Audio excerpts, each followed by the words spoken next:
আসসালামু আলাইকুম দর্শক, চলে আসলাম নতুন আইটি ভিডিও নিয়ে। দর্শক, চারিদিকে কলো কলো রব চলছে কিসের? মিম এবং শারমিনকে নিয়ে।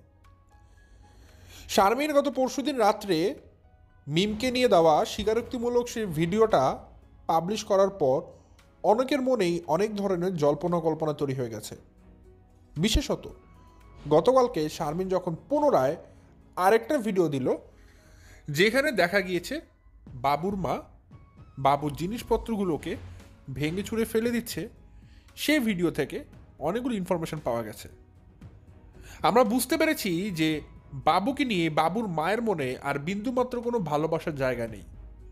হ্যাঁ, সন্তান জন্ম দিয়েছে, তার খাতিরে এতকাল লালন পালন করেছে। মায়ের মন তো আর কখনোই পাথর হতে পারে না। অবশ্যই মায়ের কোনো না কোনো এক কোণে বাবুর জন্য এখনও মায়াটা রয়ে যাবে, এটাই স্বাভাবিক। কিন্তু বাস্তবতার গূঢ় তত্ত্বে বিশ্বাস করেই কিন্তু বাবুর মা এখন বাবুকে এভাবে করে মেনে নিতে শিখে গেছে। আর শারমিন অপর সাইড থেকে তাদের সাথে হয়ে আসা এতদিনকালের যে অত্যাচার নির্যাতন সবগুলো একে একে করে তুলে ধরছে এবং এটা অ্যাপ্রিসিয়েট করার মতো। আমি শারমিনকে বলবো না যে শারমিন সব কিছু এসে ফাঁস করে দাও, সব জানিয়ে দাও, তোমাকে মাথায় তুলে রাখবো না। তাকে আমি 2 পয়সা দিবও না, তাকে আমি মাথায় তুলে রাখতেও পারবো না। বাট হ্যাঁ, এতটুকু অ্যাডভাইস আমি তাকে দিতে পারি, সে যেন সবসময় সত্যের সাথে থাকে। ঠিক আছে? এখন অনেকে কিন্তু আমরা সবাই চাবো যে শারমিন এটা ওটা জানিয়ে দিক, করুক। হ্যাঁ, অবশ্যই জানালে ভালো, কিন্তু আমরা নিজেরই তো জানি। এখন দর্শক, শারমিন এমন কিছু জানালো যেগুলো আমরা জানি, সেগুলো আমাদের জেনে কোনো দরকার নেই। আমি জাস্ট শারমিনকে একটা কথা বলবো, ভবিষ্যতে অনেক কিছুই হবে, সে যেন সত্যের সাথে থাকে। কারণ তাদের পরিবারের একটা জিনিস আমি সবসময় দেখেছি, এই যে আজকে দেখবেন দর্শক চুল টানাটানি, কালকে দেখবেন আবার কোলাকুলি। এই যে একদম চাক্ষুষ প্রমাণ সাবিনা। আপনারা খেয়াল করে দেখবেন, কিছুদিন আগে মিমের বিয়ে শুরু করার আগে সাবিনা মিমকে নিয়ে তিশাকে নিয়ে যাচ্ছে তাই বলেছে, তার ভিডিওতে উদ্ভট টাইপের কথাবার্তা বলেছে, বকাঝকা করেছে। কিন্তু আজকে আবার সেই মিমকে নিয়ে সাবিনা সাফাই গাচ্ছে, তাকে নিয়ে গান গাচ্ছে। ঠিক আছে? তো কি বিশ্বাস করবেন বলুন? যেই সাবিনা 2 দিন আগে মিমের তিশার বদনাম করলো, সেই সাবিনা এখন আবার মিমের সুনাম গাচ্ছে। সো তাদের কাছ থেকে কিন্তু আমরা অবশ্যই কোনো কিছু এক্সপেকটেশন রাখতে পারি না। কারণ আমরা এখন শারমিনের কাছ থেকে যেটা করছি সেটাকে বলা হয় ওভার এক্সপেকটেশন। সো এই ওভার এক্সপেকটেশনটা যখন শারমিন ফুলফিল করতে পারবে না, তখন কিন্তু আবার তাকে নিয়ে রোস্টিং করা শুরু হয়ে যাবে। সো আমি কাউকে মাথায়ও তুলতে চাই না, কাউকে ফ্লোরেও বসিয়ে রাখতে চাই না। আমি চাই সবাই সত্যের পথে হাঁটুক, তাহলেই দেখবেন ঝামেলা হচ্ছে না। সে যাই হোক, আমার আজকের ভিডিওতে কী থাকছে দর্শক, কেন আমার আজকের ভিডিওটা দেখবেন? আমার আজকের ভিডিওতে আমি আপনাদেরকে জানাবো সানিকে চিনতে পারছেন তো দর্শক? মিমের প্রাক্তন স্বামী সানি বর্তমানে মুখ খুলেছে। আচ্ছা, বর্তমানে মুখ খুলেছে কথাটা একটু মডিফাই করা উচিত। শুধু সানি মুখ খুলেছে, কিন্তু সানি মুখ খুলে কী বলেছে না করেছে, সানির কথা সত্যতা কতটুকু, এগুলোর একটা চাক্ষুষ প্রমাণ আজকে আপনারা পেয়ে যাবেন। সানি কী করেছে, কি বলেছে, কি হয়েছিল, সেইগুলো কিন্তু আপনারা আজকে দেখতে পারবেন। ঠিক আছে? আমি আপনাদের সাথে সানির সাথে বাবুর একটা যোগসূত্র করে দেব আজকে। আপনারা মিলিয়ে দেখতে পারেন যোগসূত্রটা মিলে যায় কি না। পাশাপাশি সাবিনা এবং মিমের যে সম্পর্কের অধপতন ছিল, এখন যে আবার সে অধপতনটা মানে সম্পর্কের রূপ নিয়েছে, সেটার একটা জাস্টিফিকেশন আমি করে দিব। আর আমার আজকের ভিডিও মেইন ফোকাস পয়েন্ট কী থাকবে জানেন? এই যে দেখেন না, তিশা, সাবিনা, মিম, তারা যে এতবার বেড়েছে, তারা যাকেই বিয়ে করে সেই ভেড়া হয়ে যায়। যখন সানি মিমের সাথে বিয়ে করেছিল, সানিকেও কিন্তু একরকম ভেড়া ভেড়াই লাগছিল। বাপ্পি শুধু পুরোদস্তুর ভেড়া, আবার বাবু, তাকে তো এখন একদম ভেড়া বানিয়ে ফেলা হয়েছে। কিন্তু ওই পরিবারে যেই যায় সেই ভেড়া হয়ে যায়। কিভাবে কি? আমি অনুসন্ধান লাগিয়েছি, অনুসন্ধান থেকে বের হয়ে এসেছে যেটা, পদ্মার চরে বসে এই সমস্ত কার্যকলাপের সর্দারনি বা গুরুমা হচ্ছে তিশা, সাবিনা এবং মিমের মা। সে পদ্মাচর থেকে বসে ওষুধ সাপ্লাই করে। এটা কিন্তু সেই ওষুধ না, এই ওষুধটা একটু অন্যরকম ওষুধ। এই ওষুধ করার জন্য তদবির করতে হয়, যেটাকে আমরা খাস বাংলা ভাষায় তাবিজ বলে থাকি। এই অনুসন্ধানটা আমার নিগুড় তত্ত্ব থেকে বের এসেছে দর্শক। হ্যাঁ দর্শক, তিশা, সাবিনা, মিম তাদের মা পদ্মাচরে বসে তাবিজ করে। ওই তাবিজটা তার মেয়েদেরকে সে সাপ্লাই করে, তাদের মেয়ে তাদের স্বামীদেরকে সেই তাবিজগুলোকে খাওয়ায়। আসলে ডিটেলস ভিডিওতে তুলে ধরবো এবং পরবর্তীতে ভেড়া বানানোর কার্যক্রম শুরু করে দেয়। সব কিছু আজকে আমি ডিটেলস বলবো দর্শক। এতদিন মুখ খুলিনি, এতদিন আমি আবছাপছা বলতাম কারণ সব কিছু আসলে ক্লিয়ার করে বলা যায় না। আজকে পুরো ভিডিওটা শুনবেন, তাহলে ডিটেলস আপনারা বুঝে যাবেন। সো দর্শক, বেশি কথা না বাড়ি চলুন শুরু করা যাক আমার আজকের ভিডিও শুরুতে বলে রাখি, আপনারা যারা নতুন এখন পর্যন্ত আমার চ্যানেলটাকে সাবস্ক্রাইব করে পাশে থাকা ছোট্ট বেল আইকন বাজিয়ে অল নোটিফিকেশন অন করেনি অবশ্যই করে দিবেন। আর যারা ভিডিওটা দেখছেন লাইক দিয়ে ভিডিওটা দেখা শুরু করবেন। দর্শক, আমি আমার ভিডিওর মূল কথা শুরু করে দেই। ভিডিও শুরুতেই ইসলাম ধর্ম নিয়ে দুই একটা কথা বলতে চাই। দর্শক, আমরা বিভিন্ন ধর্মের বিশ্বাসী মানুষরা আছি। কেউ ইসলাম ধর্মকে বিশ্বাস করি, কেউ বৌদ্ধ, কেউ খ্রিস্টান, কেউ হিন্দু, অনেক ধর্মে পালন করি। তো যেই ধর্মে থাকি না কেন, যেই ধর্মে থাকি না কেন, আপনারা সবাই কিন্তু একটা জিনিসের সাথে পরিচিত, ব্ল্যাক ম্যাজিক। দর্শক, আমার কথাগুলো খুবই মূল্যবান। আসলে বর্তমানে 2024 সালে এসে কিছু মানুষ হয়তো অতিরিক্ত শিক্ষা অর্জন করার জন্য তারা ধর্ম থেকে দূরে সরে এসেছে। আমি কিন্তু প্রত্যেকটা ধর্মের কথাই বলছি। তো ধর্ম থেকে দূরে সরে আসার জন্য যেটা হয়, তারা এই 2024 সালে এসে এই জিনিসটাকে না অনেক নেগলেক্ট করে, ইগনোর করে, বাট বোঝে না যে এটার ভিত্তি কতটুকু। ভাবে কি, আর এগুলা ব্ল্যাক ম্যাজিক বলতে কী আছে, বিশ্বাস করেন অনেকে। কিন্তু আমাদের ইসলাম ধর্মে, শুধু আমি আমাদের ধর্ম বলবো না, আপনারা বিভিন্ন ধর্মে খোঁজ লাগান, সব ধর্মে এগুলো নিয়ে কিছু না কিছু লেখা আছে। কিন্তু আমাদের ইসলাম ধর্মে স্পেশালভাবে এই ব্ল্যাক ম্যাজিক বলেন, কুফরি বলেন, ক্ষতি বলেন, এগুলো সম্পর্কে কিন্তু বলা আছে দর্শক। এবং বলা আছে, শুধু বলা নেই, শুধু বললে কম হবে, এগুলো নিয়ে কিন্তু সূরাও নাজিল হয়েছে। আমাদের ইসলাম ধর্মের যে আমাদের যে ধর্মীয় গ্রন্থ কোরআন শরীফ, এই কোরআনের সর্বশেষ যে সূরাটা, সূরা নাস, এই সূরা নাস নাজিল হওয়ার কাহিনী কি আপনারা জানেন দর্শক? একটু জেনে নেবেন, গুগল আছে, ইউটিউব আছে, জেনে নেবেন যে আমাদের কোরআনের সর্বশেষ সূরা নাস নাজিল হওয়ার পেছনের গল্পটা কি। এই কুফরি, এই ব্ল্যাক ম্যাজিক, এইগুলোকে প্রতিহত কিভাবে করব, সেইটার ট্রিটমেন্ট স্বরূপ আমাদের আল্লাহ তাআলা কিন্তু এই সূরাটা নাজিল করেছেন। সূরা ফালাক, সূরা নাস, আয়াতুল কুরসি, এগুলো কিন্তু এই ধরনের ক্ষতি কাটানোর জন্যই আমাদেরকে শিখিয়ে দেওয়া হয়েছে আমাদের ইসলামে। শুধু তাই না দর্শক, অনেকগুলো সূরা আছে দেখবেন, সূরার মাঝখানে এই কুফরি নিয়ে, এই ক্ষতি করা নিয়ে কিন্তু লেখা আছে। ঠিক আছে? সো এটাকে যারা অবিশ্বাস করবেন, কোনো অবকাশ নেই। তাহলে ইসলামকে অবিশ্বাস করা হবে, কারণ আমাদের ইসলাম ধর্মে বলা আছে এগুলোর অস্তিত্ব আছে। এমনকি স্বয়ং আমাদের যে নবী সাল্লাল্লাহু আলাইহি ওয়াসাল্লাম, তার উপরেও কিন্তু এটা করা হয়েছিল।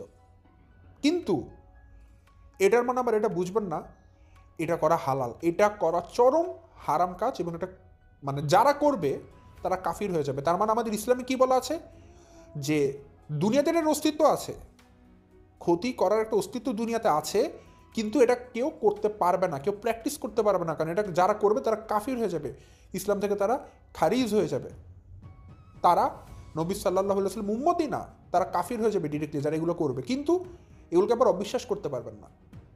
যেভাবে জিন বলতে একটা জাতি আছে, এটা সত্য, ঠিক একইভাবে কুফরি বলতেও যে একটা জিনিস আছে, অস্তিত্ব আছে, এটাও সত্য। কিন্তু এটা আমাদের করা যাবে না, এগুলো করা আমাদের ইসলামে নিষেধ করে দেওয়া হয়েছে, এটা হারাম কাজ।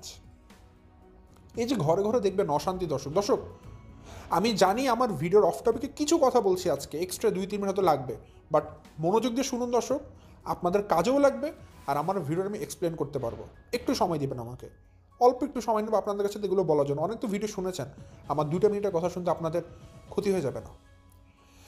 দেখবেন দর্শক, অনেক ক্ষতির মানে আমাদের সংসারে বা আমাদের লাইফে দেখবেন হঠাৎ করে আপনি অনেক উন্নতি করছেন, আপনার সংসারে শান্তি, সব কিছু দেখবেন আপনি খুব সুখে শান্তিতে আছে, আপনার বাচ্চা কাচ্চা, আপনার জামাই নিয়ে কোনো রোগ শোক কিছুই নেই। হঠাৎ করে দেখবেন একটা উটকো ঝামেলা, আপনি কল্পনা করতে পারছেন, মানে আশাও করেনি এমন একটা উড়ন্ত একটা বাতাস, খারাপ বাতাস এসে ঝামেলা এসে আপনাদের এই সুন্দর যে সংসারটা, বাচ্চা কাচ্চা নিয়ে স্বামী নিয়ে ভালো ছিলেন, একটা আগুন লাগিয়ে দিয়ে যাবে। আপনি বুঝতে পারলেন না কিভাবে কি হলো। এই যে আপনি বুঝতে পারলেন না কিভাবে কি হলো, বা কোনো ব্যাখ্যা খুঁজে পেলেন না যে কেন হলো, ধরে নেবেন এটা এমনি এমনি হয়নি, ক্ষতির কারণে হয়েছে। এখন বলতে পারেন ভাই প্রমাণ কি এটা ক্ষতির কারণ হয়েছে? কারণ কি দর্শক, এটা প্রমাণ লাগবে না। এগুলো করে কারা? আপন মানুষরাই করে। আপনাকে আজকে দর্শক কোনো বাইরের মানুষ ক্ষতি করতে যাবে না, মনে রাখবেন। ক্ষতি বাইরের মানুষ কখনো করবে না, কারণ বাইরের মানুষের আপনাকে দিয়ে কোনো দরকার নেই। আপনাকে কেন ক্ষতি করবে অকারণে? এই ব্ল্যাক ম্যাজিক বলেন, কুফরি বলেন, ক্ষতি করা বলেন, অনেকভাবে বলে, অনেকে তাবিজ করাও বলে। তো এগুলো ঠিক কারা করে? আপন মানুষরা করে। কেন করে? হিংসার বশবর্তী হয়।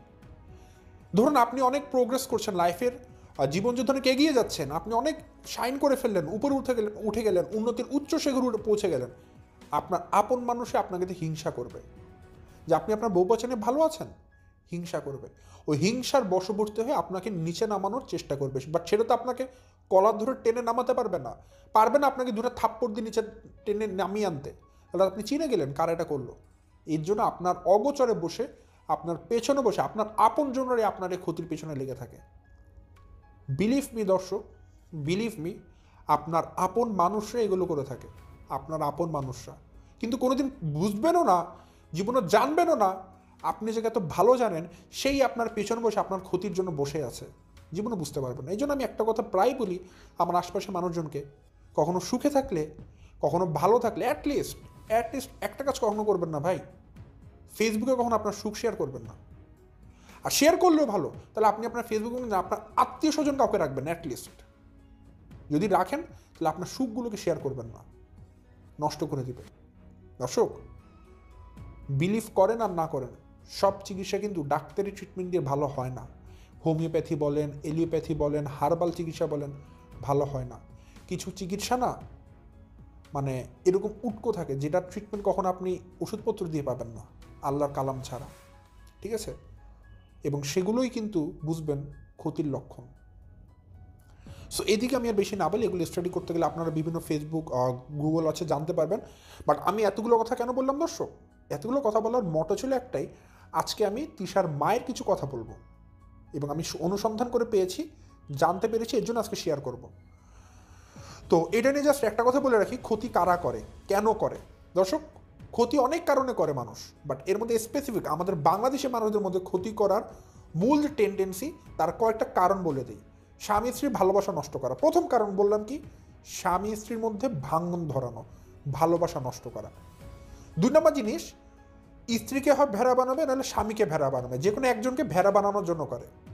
ভেড়া মানে তো জানেন, ঠিক আছে, খালি হুজুর হুজুর করবে আরেকজনকে, ঠিক আছে, একদম অন্য পেছিয়ে রাখবে, এরকম একটা অবস্থা। প্রথম কারণ বললাম স্বামী স্ত্রীর মধ্যে ভেজাল লাগানো, স্বামী স্ত্রীর ভালোবাসা নষ্ট করে, যেটা থার্ড পার্সন করে।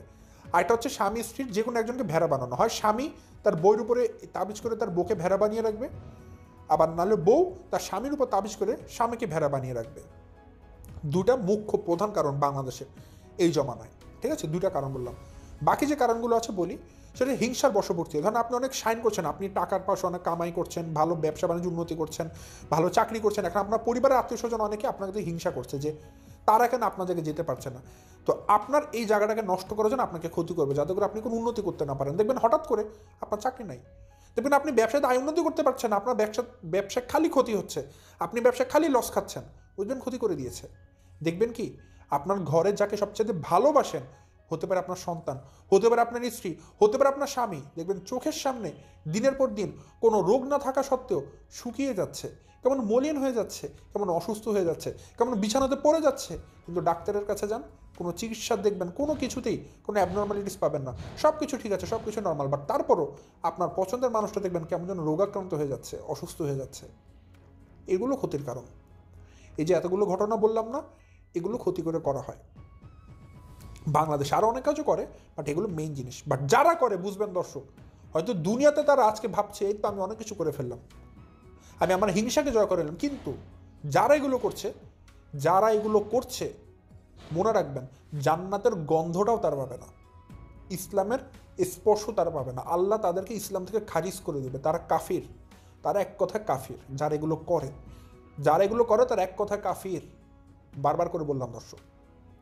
আচ্ছা, এতগুলো কথা বলার মুখ্য কারণ ছিল আজকে তিশার মাকে নিয়ে আমি কিছু কথা বলবো, সেটা আমি আমার ভিডিওর তৃতীয় সেগমেন্টে বলবো। তো আমি আগে আমার ভিডিওর প্রথম কিছু সেগমেন্ট শেষ করে দিই, যেটা সানিকে নিয়ে বলেছিলাম, যে সানি মুখ খুলেছে। কেন বলেছি দর্শক? সানির ঘটনাটা হচ্ছে দর্শক খুবই ইন্টারেস্টিং।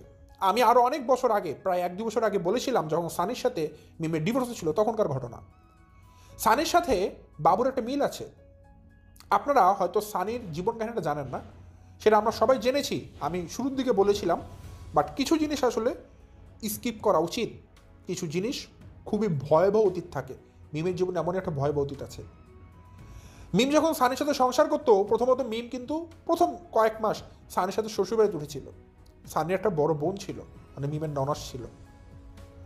জানা কথা, শোনা কথা, আমার দেখা না, শুনেছি, জেনেছি, সানির বড় বোন সানিদের বাসাতেই থাকতো। তার নাকি বিয়েতে সমস্যা হচ্ছিল। তার কারণ দর্শক, আসলে আমাদের বাঙালিদের মধ্যে অনেক সমস্যা আছে। তো বিয়ের বাজারে গেলে মেয়েদেরকে আমরা একটা প্রোডাক্ট হিসাবে দেখি, বিশেষ করে অ্যারেঞ্জ ম্যারেজের ক্ষেত্রে। একটা প্রোডাক্ট কেনার আগে যেমন আমরা তার আদ্যপাদ্য দেখি, ভালো নাকি ইনট্যাক্ট নাকি ছিঁড়ে বিড়ে গেছে, অনেক কিছু দেখে কিনি, আমরা বিয়ের বাজারে মেয়েদেরকে ঠিক ওইভাবে মূল্যায়ন করি। বিশেষ করে অ্যারেঞ্জ ম্যারেজের ক্ষেত্রে একটা মেয়েকে গেলে মেয়ে সোজা হাঁটে না বাঁকা হাঁটে, চোখ তেরা, চোখ সোজা, কথা বলে না তোতলায়, অনেক কিছু দেখি আমরা, কিন্তু একটা ছেলেকে কিন্তু দেখা হয় না। খুবই ব্যাড হ্যাবিট, খুবই ব্যাড হ্যাবিট। তো এই কাজগুলো করে তারপর কিন্তু বিয়ে দেওয়া হয়। তো কোনো একটা ফল্ট পেলে না ওই মেয়েরা বিয়ে হতে চায় না। আর যদি কোনো কারণে একটা ছেলে রিজেক্ট করে না, টানা খালি তাকে রিজেক্ট করতেই থাকে সবাই। কারণ কি জানেন? যখন একটা ছেলে রিজেক্ট করে, সে তো কারণটা বলে দেয়, আমরা অমুক কারণে আপনার মেয়েকে পছন্দ করিনি। ওই কারণটা না এলাকাতে বাতাসের বেগে ছড়িয়ে পড়ে। পরবর্তীতে যখন যে ছেলে আসে, সে তো খোঁজ নিয়ে আসে, তখন তার কানে পুশ করা হয়, এই মেয়ের কিন্তু কিছুদিন আগে একটা বিয়ে ভেঙে গিয়েছিল অমুক কারণে। ওই ছেলের মাথাতে পুশ করা হয়, তখন ওই নতুন বিয়েটা আবার ভাঙে। তো একটা মেয়ের যদি একবার বিয়েটা ভাঙে না, টানা কয়েকবার ছেলেরা প্রস্তাব ভাঙতে থাকে। তো তা আসলে তার জন্য এটা অনেক দুঃখজনক ঘটনা দর্শক, খুবই দুঃখজনক ঘটনা। তো সানির বোনের জীবনে এরকম একটা দুঃখজনক ঘটনা ঘটেছে। সেটা যে কারণে ঘুরুক না কেন আমি সেটা বলবো না, তার বিয়েতে একটু সমস্যা হচ্ছিল। তো এটা মিমের অনেক যন্ত্রণার কারণ ছিল। মিম সানির বড় বোনকে, মানে মিম তার ননাসকে টোটালি সহ্য করতে পারে না। মিমের কথা ছিল, সে কেন তার বাপের বাড়িতে থাকবে, সে কেন চলে যাচ্ছে না বিয়ে করে শ্বশুর বাড়িতে, তার সহ্য হচ্ছে না, তার পছন্দ হচ্ছে না। এগুলো নিয়ে সারাক্ষণ মিম উঠতে বসতে উঠতে বসতে উঠতে বসতে তার ননসকে কথা শোনাতো। এখন দর্শক, একটা মেয়ে মানুষ, তো এমনি তার মনটা নরম হয়েছে তার একটা জায়গাতে দুর্বলতার কারণে। তো বারবার যখন মিম এভাবে বলবে, মানুষটা কই যাবে, যাওয়ার জায়গা তো লাগবে, বাবার বাড়িতে থাকবে, সেটা মিম থাকতে দিচ্ছে না। এরকম দিনের পর দিন চলতে চলতে না একটা সময় সানির বোন হাল ছেড়ে দেয়। সে বুঝতে পেরেছে এই দুনিয়াটা হয়তো তার জন্য না, এই রঙিন দুনিয়াটা তার জন্য না। সবার কাছে দুনিয়াটা রঙিন হলেও তার জন্য দুনিয়াটা কালোই ছিল। দুনিয়া থেকে সে চলে যায়। যাওয়াটা স্বাভাবিক ছিল না, জাস্ট এতটুকুই বললাম। সানির বড় বোনের দুনিয়া থেকে চলে যাওয়ার গল্পটা স্বাভাবিক ছিল না, অস্বাভাবিক ছিল। আর এই কারণে কিন্তু মিমের দিকে আঙুল তোলা হয়েছিল, বুঝবেন দর্শক। সো সেই ঘটনাগুলো আমি ডিটেলস বলছি না, কারণ এটা যতদিন না সানি নিজের মুখে বলবে, ততদিন আমি মনে করি না আমার বলার কিছু আছে। কারণ যার বোন সে বলবে, আমি এখানে কেউ না। আমি জাস্ট আপনাদেরকে হালকা পাতলা আভাস দিলাম কি হতে পারে বা কি হয়েছিল, ঠিক আছে? তো এর পরের ঘটনা থেকে কিন্তু মিম একটু ঠান্ডা হয়, যখন একটা অ্যাক্সিডেন্ট এরকম ঘটিয়ে দেয়। তারপর থেকে মিম একটু চুপচাপ হয়ে যায় এবং সে সানি কিনে আলাদা হয়ে যায়। এবং মিম শুরু থেকে সানি কিনে আলাদা হয়ে চিন্তা করতো, ঠিক আছে? তো মিমের কিন্তু শাশুড়ি ছিল না, মিমের খালি ছিল একটা শ্বশুর। মিমের কোনো ননাস ননদও পরে আর ছিল না। দেখুন, মিমের শ্বশুরবাড়ির জীবনে খালি একটা শ্বশুর একটা জামাই, দুটো জিনিসই তো ছিল। একটা বুড়া শ্বশুর ঠিক মতো হাঁটতে চলতে পারে না, এই শ্বশুরটাকে নিয়ে মিম থাকতে চাই নাই। মিম ঢাকাতে এসেছে, বলেছে আমার শ্বশুর থাকবে, এর কিন্তু শ্বশুরকার ঘরে উঠায়নি। সানিও আর কিছু করতে পারেনি। যে সানিকে আমরা এখন দেখছি না, তার বাবাকে এত ভালোবাসে, এত কঠিন, মিমকে এত বকাচা করছে, কিন্তু এই সানি যখন আবার মিমের সাথে সংসার করেছে, কেমন যেন ভেড়া ভেড়া লাগতো দর্শক। কেমন যেন সেও মিমের কথা বলে উঠতো আর বসতো। দেখতাম সে তার বাবাকে এখন যতটা ভালোবাসে তখনও বাসতো, কিন্তু সে কিছু করতো না বাবার জন্য। মানে মিম যা বলতো তাই করতো। খেয়াল করে দেখবেন সেই ভিডিওগুলো, মিমের কথা উঠতো আর বসতো। কি হতো, সানি তার বাবাকে তো ঢাকা আনতো না, কারণ মিম আনতে চায় না। তো মিম কী করলো, সানিকে আলাদা করে ফেললো তার বৃদ্ধ বাবার কাছ থেকে। সানির বৃদ্ধ বাবা তার একা একা মানে থাকা শুরু করলো। তো মিমের উদ্দেশ্য ছিল সানিকে আলাদা করে নেবে। খেয়াল করে দেখুন তো বাবুর সাথে একই ঘটনা ঘটেছে কিনা। আপনারা বলতে পারেন ভাই বাবুর মায়ের তো অনেকগুলো সন্তান আছে, এই যে বিল্লাল আছে, এই যে শারমিন আছে, কিন্তু দর্শক কাজের কাজ কয়টা?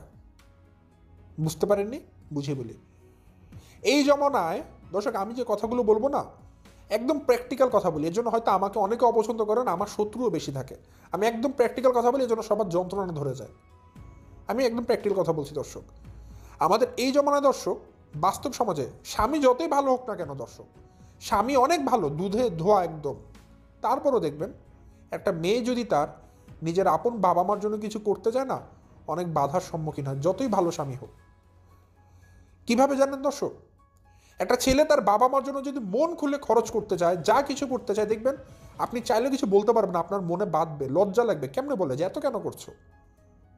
তার মানে একটা ছেলে তার বাবা মার সব কিছু করতে পারবে, কিন্তু একটা মেয়ে যখন জানে যে আমার তো বাবা মার আর কেউ নেই, আমি না দিলে আমার বাবা মা কিছু পাবে না, তো মেয়েটা যখন তার বাবা মার জন্য কিছু করতে চাবে, তার স্বামীর কাছে আবদার করে, সে বলতেও সংকোচ বোধ করে। হ্যাঁ হতে পারে স্বামী অনেক ভালো, স্বামী ঠিকই তাকে দিচ্ছে, কিন্তু তারপরও বউ কিন্তু মন খুলে তার স্বামীকে বলতে পারে না যে আমি আমার বাবা মার জন্য এটা করতে যাচ্ছি। সংকোচ বোধ হয়, সংকোচ বোধ হয়। বিশ্বাস করুন দর্শক, সংকোচ বোধ হয়। একটা ছেলে মন খুলে যেভাবে তার বাবা মার জন্য করতে পারে, একটা মেয়ে সেটা পারে না, বিয়ের পর চাইলেও পারে না, সংকোচ বোধ হবে। কারণ সে জান আমি তখন আরেকজন পুরুষের ঘর করছি, আমি চাইলে আমার বাবা মার জন্য করতে পারবো না, সমাজের চোখে সেটা খারাপ। বাট এটা উচিত না, এটা উচিত না দর্শক। তারও তো বাবা মা, এটা কোনোভাবেই উচিত না। এটা আসলে আপনার নিজের বইয়ের সাইকোলজিটা বোঝা উচিত। সে অনেক ছোট মস্তিষ্ক নিয়ে থাকে, মনটা দুঃখে থাকে। কথা বলুন নিজের বেটার হাফের সাথে, দেখুন যদি সে কিছু করতে চায় করে দিন। সে কোথাতে, সে তো চাকরি বাকরি করেন না, সো আপনি যদি না করে দেন আপনার শ্বশুর শাশুড়িকে কে করে দিবে? আপনি আপনার বাবা মারও খেয়াল রাখুন, আপনার শ্বশুর শাশুড়িও খেয়াল রাখুন, ব্যালেন্স করুন। আপনার বউ দেখবেন অনেক ভালো থাকবে, খুশি হবে। যাই দর্শক, এই কথাটা কেন বললাম? এই কথাটা বলার কারণ আছে। কথা বলার কারণ হচ্ছে এই যে মিমের যে শাশুড়ি মানে বাবুর মা, তার একটা মেয়ে আছে শারমিন। আমি শারমিনের জন্য কথাটা বললাম। শারমিন কিন্তু এখন রাজের ওয়াইফ, ঠিক আছে? তো সে কিন্তু এখন বিয়ে করে পরের ঘরে চলে গেছে। শারমিন তার মতো আলাদা থাকে, কিন্তু সে কিন্তু তার মায়ের সাথে থাকে না। হ্যাঁ, মাস শেষে সে তার মার জন্য কিছু খরচে দিতেই পারে, কারণ সেও তো কামাচ্ছে, সে দিতেই পারে, সেখানে রাজ কিছু বলতেও পারবে না। কিন্তু দিন শেষে শারমিন কিন্তু তার মাকে নিয়ে থাকে না, থাকে কিন্তু রাজকে নিয়েই। হোক রাজ কুলাঙ্গার, হোক রাজ অশিক্ষিত, হোক রাজ যা কিছু, কিন্তু রাজকে নিয়ে তো সে সংসার করছে, ঠিক আছে? তার শ্বশুর শাশুড়ি নিয়ে তো সংসার করছে, এটাই নিয়ম সমাজের। স্বামী কিন্তু চাইলেও পারছে না তার মাকে নিয়ে থাকবে। তো তার মা কিন্তু অলরেডি তার মেয়েকে হারিয়েছে, মেয়েকে বিয়ে দেওয়ার পর। এবার প্রত্যেকটা মার ক্ষেত্রেই হয়।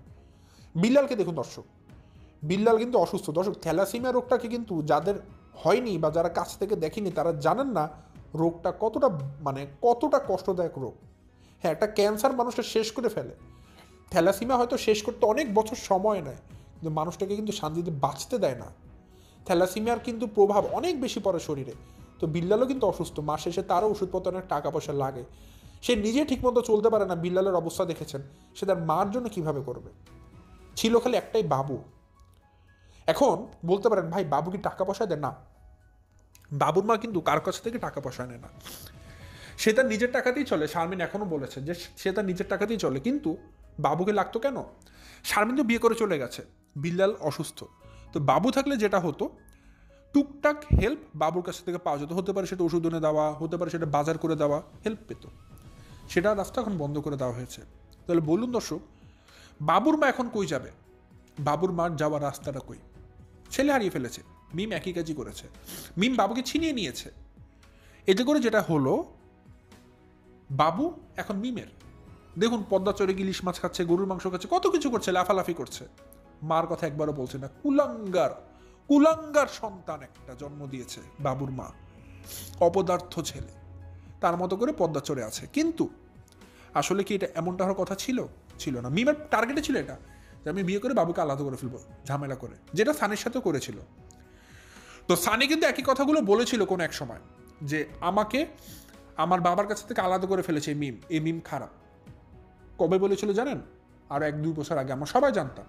তো এটা নিয়ে একজন দর্শক সাবিনাকে কমেন্টও করেছে আজকে, সে কমেন্ট আমি আপনাদেরকে একটু পড়ে শোনাই। এখানে সাবিনাকে এমনি সাগর নামে একজন ভাই কমেন্ট করে বলেছেন, আপনার বোন যে কত ভালো সেটা সবাই জানে, সানি একদিন এই সব কথা বলেছে, যে তার বোনের সাথে তার বাবার সাথে মিম কি ধরনের ব্যবহার করেছিল। যদি সংসার করতে মিমের মন চায় তাহলে তাকে বলবেন, সেজন্য বিয়ে করে থাকে তাহলে বলেন একটু ধৈর্য ধরে সংসারকে করতে। বুঝেছেন সমস্যা? সমস্যা জিনিসটা এমন যে ইউটিউবে এটা কোনো দিন সমাধান হবে না। সারা জন্ম ধরে ইউটিউব থাকলেও মানে ইউটিউব কিন্তু সারা জীবনের জন্য না, সংসারটা সারা জীবনের জন্য।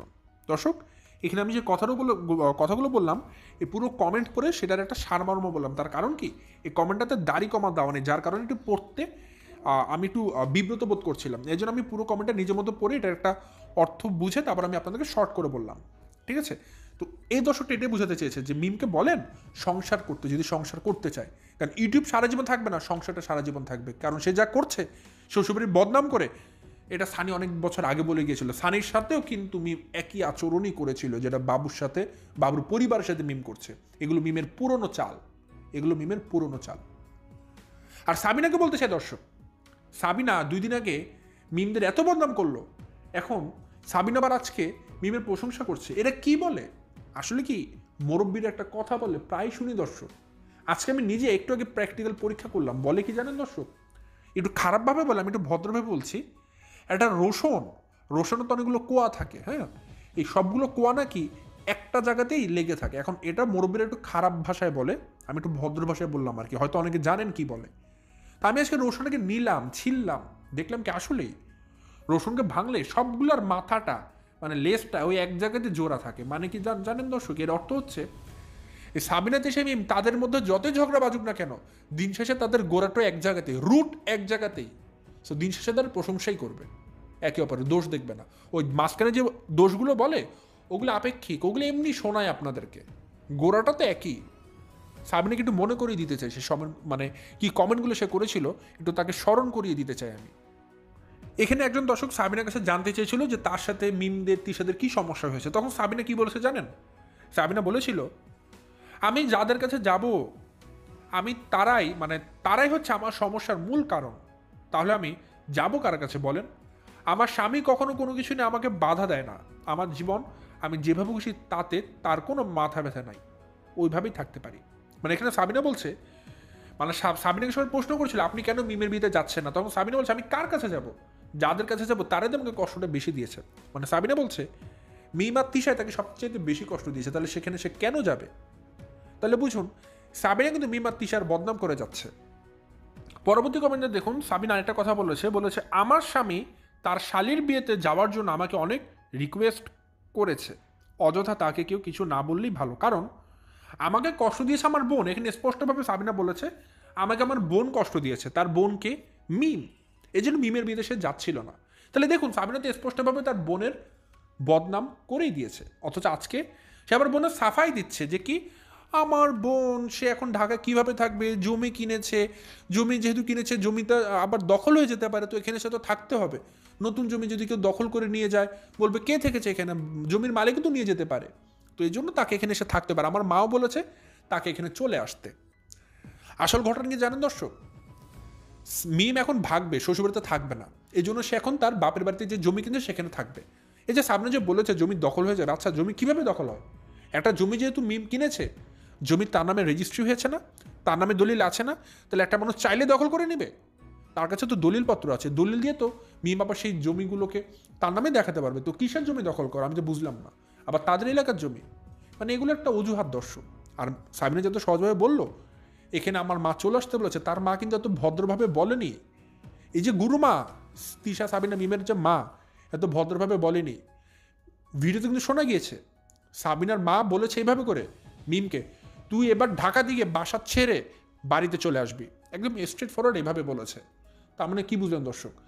এখানে উস্কানি দাদা কিন্তু মিমের মা একদম স্পষ্ট ভাষায় বলেছে তুই এইবার ঢাকা থেকে বাসা ছেড়ে গ্রামে চলে আসবি। দেখুন এইভাবে কর্কশ কণ্ঠে বলেছে, সে কিন্তু কোনো অ্যাডভাইস দেয়নি বা বুঝায়নি মিমকে মা তুমি সংসারটা করার চেষ্টা করো, শ্বশুরবাড়ির সবাইকে সম্মান দাও, এগুলো বলেনি। বরং মিমের মা তাকে উস্কে দিচ্ছে তুই এই কাজটা করবি, এবার গিয়ে বাসা ছেড়ে বাড়িতে ফেরত আসবি।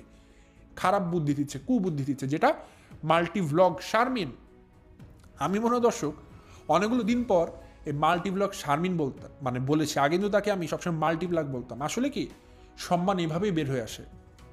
ঠিক আছে, কেন বললাম জানেন? কারণ ওই যে একটা ভিডিও দিয়েছে না, এই জন্য অটোমেটিক মন থেকে রেসপেক্ট চলে এসেছে তার প্রতি, যে না একটা মানুষ তো ভালো কথা বলেছে। এর জন্য আমি তাকে আজকে মাল্টিভ্লগ শারমিন ডেকে মানে বলে ডাকলাম। এতদিন তাকে মাল্টিপ্লাগ বলতাম, বাট আজকে থেকে আর বলবো না, যতদিন সে সত্যের পথে থাকবে। তো মাল্টিভ্লগ শারমিন সে কিন্তু বলেই দিয়েছে আগে যে তাদের যে মা তিশা সাবিনা মিমের মা, সেই কিন্তু এগুলো করেছে। মানে কিভাবে করেছে, মানে তাদেরকে কিন্তু যে ডিভোর্স হবে এগুলো করাতে কিন্তু কোনো বুঝানি, তাদেরকে আরও উস্কে দিয়েছে, ডিভোর্স হতে সাহায্য করেছে, বাট যেটা শারমিনের মা করেনি, বারবার বুঝাতো। তো বুঝতেই পারছেন তিশা সাবিনা মিম তারা যে এত খারাপ, এত যে খারাপ, তাদের রুটটা খারাপ না হলে এত খারাপ হতো না। তাদের রুট তাদের মা, তাদের মাই হচ্ছে আসল খারাপ। এর জন্য তাদের সন্তানটাও এত খারাপ হয়েছে। আসলে খারাপের কি কি দেখতে চান দর্শক বলুন। আমি যে খবরটা পেয়েছি ভয়ানক খবর, আমি আপনাদেরকে জাস্ট কিছু নমুনা দেখাচ্ছি, আপনারা মিলিয়ে নিন। এই যে সানির কথা বললাম, যে সানি আজকে মিমকে নিয়ে এত কথা বলছে, যে সানি মিমকে নিয়ে এত ইনফরমেশন দিয়েছে, কিন্তু এই সানি যখন মিমের সাথে সংসার করেছে, সেও কিন্তু কোনো এক সময় তার বাবাকে গ্রামে ফেলে মিমের সাথে সংসার করতে এসেছে। সে কিন্তু মিমের কথায় তার বোনকে কোনো এক সময় কষ্ট দিয়েছে। সে কিন্তু মিমের সাথে আলাদা ঢাকায় এসে বাসা নিয়ে থেকেছে। সেই সানিকে দেখুন এখন তার বাবাকে নিয়ে থাকে, তার বউকে নিয়ে থাকে, কতটা ভদ্র হয়ে গেছে।